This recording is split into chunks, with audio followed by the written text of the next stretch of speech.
j'espère que vous allez bien. Donc me voilà avec un nouveau test de produit. Donc c'est le iRobot Roomba Combo J7 Plus. Donc je vous expliquerai pourquoi tous ces termes.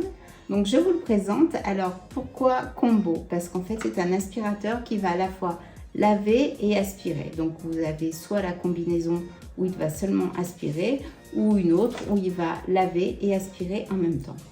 Et J7 Plus, alors le plus c'est parce que vous avez ici une borne qui va aspirer. Donc je vous montrerai une photo.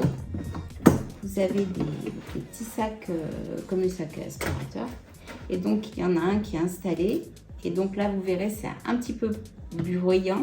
Quand le robot a fini son travail, il va sur sa base et là vous allez entendre un bruit d'aspiration et là tout va dans le sac aspirateur. Voilà pourquoi donc on l'appelle combo J7 Plus. Alors je vous présente le robot. Alors auparavant j'avais eu les premiers robots où c'était des brosses, donc on avait constamment les cheveux, étant donné qu'on est 3 filles aux cheveux longs, on avait constamment des cheveux qui se prenaient dans les brosses. Là les brosses sont en caoutchouc, donc on n'a plus du tout ce problème. Bon, vous voyez, bon, je me suis servi, il est un petit peu sale, il y a de la poussière, mais avant c'était des brosses un peu comme les brosses à cheveux. Et donc tous les cheveux venaient se mettre tout autour. Et aussi là, enfin bref, il fallait entièrement tout démonter avec des vis. C'était un peu déroutant de passer l'aspirateur. Donc là, plus de problème, tout est fait pour ne pas avoir ce genre d'inconvénient. Pour le laver, bon, c'est vrai que la première fois, on a beaucoup cherché avec mon mari parce qu'on ne savait pas. Donc, vous avez une petite serpillière en microfibre que vous devez laver à chaque fois. Bon, la mienne commence à être sale, donc vous en avez deux. Hein, et vous avez des pièces de rechange. La microfibre se met devant. Donc, vous avez un petit clip.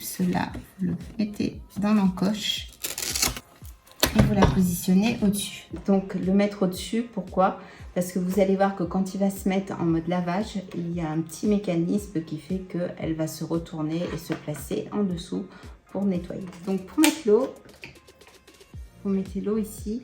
Alors le seul inconvénient, c'est que moi, pour faire toute la maison, je suis obligée de remplir. Donc je vous expliquerai, c'est F qui parle. Vous mettez l'eau dans le réservoir. Alors il y a un petit produit qui est fourni avec, vous pouvez mettre du produit dessus. Alors, quand vous avez fait l'acquisition de votre iRobot, vous devez la baptiser ou le baptiser. Donc, vous devez lui donner un nom. Donc, nous, on l'a appelée Eve. On a dit qu'elle parlait français. Et donc, généralement, comme là, quand j'ai enlevé le réservoir d'eau, elle m'a demandé de me remettre le réservoir. Voilà. Donc, des fois, elle parle. Alors, la première chose à faire, qui est un petit peu longue, mais qui est le plus important quand vous avez votre iRobot, c'est que elle a une petite JL, hein, parce que c'est Eve. Donc cette petite caméra va permettre de cartographier toutes vos pièces de la maison. Le robot va cartographier toute votre maison, donc il va prendre un certain temps. Donc faites attention de ne pas mettre trop d'objets qui se baladent. La première chose est cette première partie est très importante. Donc à partir de là, vous allez pouvoir nommer vos pièces. Et vous pourrez dire, par exemple, telle pièce, je veux seulement l'aspirer, l'autre, la laver et l'aspirer, ou ne faire que la pièce principale. Et vous pouvez aussi faire des zones où le robot a interdiction d'y aller. Si vous ne faites pas ça consciencieusement, vous allez avoir une tonne de photos quand vous allez mettre en route votre iRobot, puisque tous les objets qui n'étaient pas placés dans la cartographie, c'est-à-dire un câble de téléphone, il va contourner le câble. Par exemple, une paire de baskets que vous avez oublié d'enlever, il va envoyer les photos de la paire de baskets, le cordon.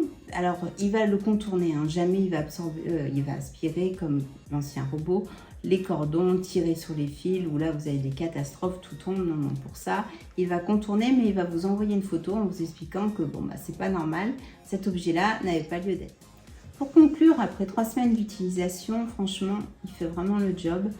Il nettoie la maison impeccablement. Bon, c'est vrai qu'attention, hein, si vous avez des grosses traces incrustées, je vous conseille de donner un petit coup d'éponge légèrement pour désincruster la tâche parce qu'il ne va pas, comment dire, brosser. Mais sinon, la maison est impeccable, tout est propre. En plus, vous pouvez programmer, partir faire vos courses et vous revenez, la maison est impeccable.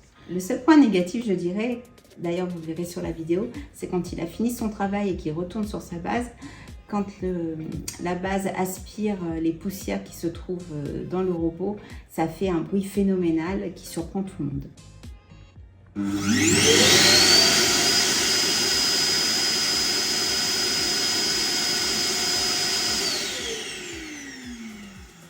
Pour finir, je dirais que ce robot fait vraiment partie de la famille et ça me permet de faire autre chose que de passer l'aspirateur et de passer la serpillière. Donc c'est un gain de temps énorme qui me permet de faire autre chose. Donc je remercie The Insider de m'avoir fait confiance pour ce test de produit et vraiment c'était une très belle découverte. Voilà, j'espère que cette vidéo vous a plu et je vous dis à une prochaine fois. Au revoir.